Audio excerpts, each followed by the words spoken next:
Bueno, tenemos que en nuestro planeta la materia se presenta en tres estados: sólido, líquido y gaseoso.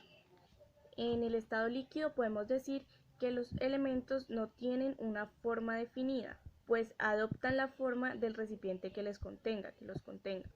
Esto se debe a la fuerza de cohesión entre las moléculas que componen esta sustancia. Tenemos que este estado es el que menos abunda en su forma natural, ya que solo está presente en el agua, el petróleo y el mercurio. Para finalizar, les hablaré un poco acerca de los gases. Tenemos que los gases son un estado que no cuenta ni con forma ni con volumen. Tienen la característica de que se mezclan entre sí cuando se ponen en contacto. Por otro lado, pues también es importante tener en cuenta que para medir sus cantidades es importante saber lo que es su volumen, temperatura y presión. Por otro lado tenemos el estado sólido. Este estado sí cuenta con forma y volumen. Esto se debe a que sus moléculas se atraen fuertemente, haciendo predominar la energía de cinética o de movimiento.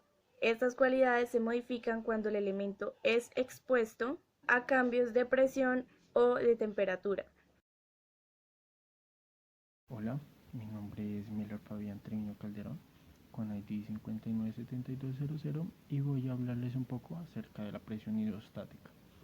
Para hablar de la presión hidrostática, lo primero que tenemos que conocer es qué es presión.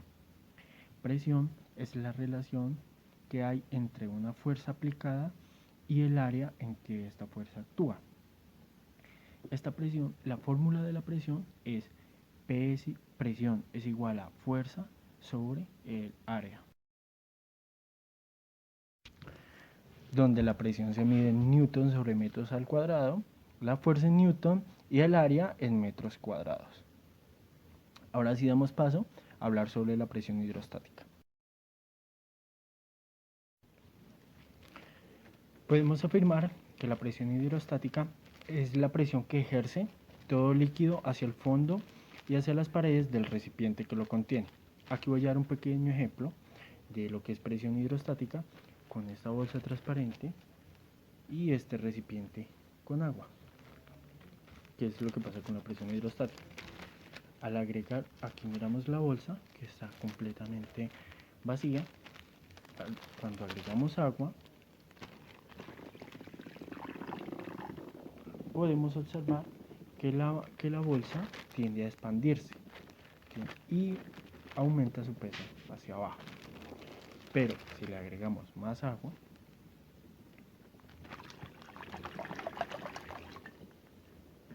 la bolsa se expande muchísimo más. Si le hacemos una presión, posiblemente el líquido tienda a estallar la bolsa. A esto se le conoce como presión hidrostática, donde decimos que presión hidrostática es igual a la densidad del fluido por la aceleración gravitacional por la profundidad a la que queremos medir la presión. Bueno, aquí vamos a hacer un pequeño experimento sobre la presión hidrostática y vamos a mostrar en qué consiste. A continuación, esta botella tiene agua, está llena hasta acá. Vamos a hacerle un orificio aquí y acá. Con la ayuda de esta puntilla,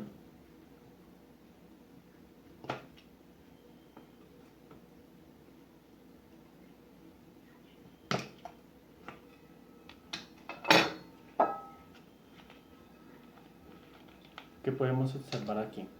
En el primer orificio el agua sale más lejos, más disparada, y acá arriba menos. ¿Por qué? Porque acá hay menor cantidad de líquido que en esta parte, como pueden observar. Entonces, lo que consiste en la presión hidrostática es que el fluido hace presión hacia el fondo y hacia los lados del recipiente que lo contiene. Mi nombre es Edgar Javier Vargas, con número ID 639043. En el día de hoy les voy a hablar sobre la presión atmosférica. Se dice que la presión atmosférica es la fuerza por unidad de la superficie que ejerce el aire, que se forma en la atmósfera sobre la superficie terrestre. Podemos decir que el valor de la presión atmosférica sobre el nivel del mar es de 101.325 presión atmosférica al cuadrado.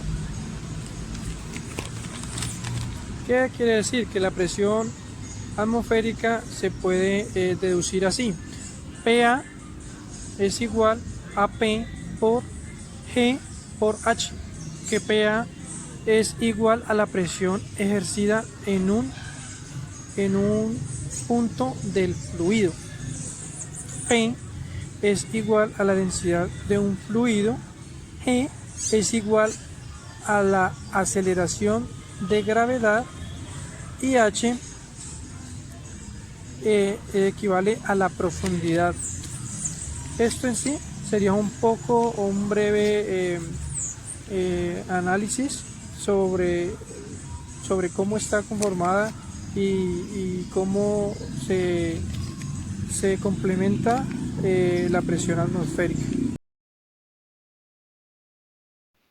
Para el siguiente experimento necesitaremos un recipiente, una copa, un pedazo de cartulina y una jarra con agua. Al invertir el vaso del agua, se desocupa el espacio que existía entre el agua y el papel, y este pasa arriba del vaso. Entonces la hoja de papel sufre acción de toda la presión atmosférica de afuera del vaso y una parte de la presión atmosférica dentro del vaso, más el peso del agua. Ambas fuerzas están equilibradas, tanto externa como internamente.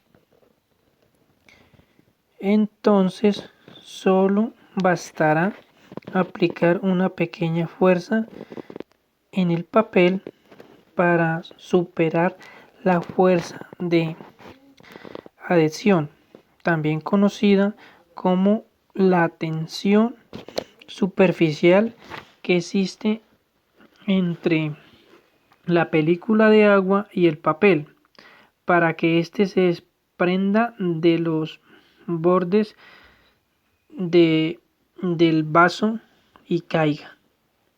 Este es un pequeño experimento sobre la presión atmosférica. Gracias.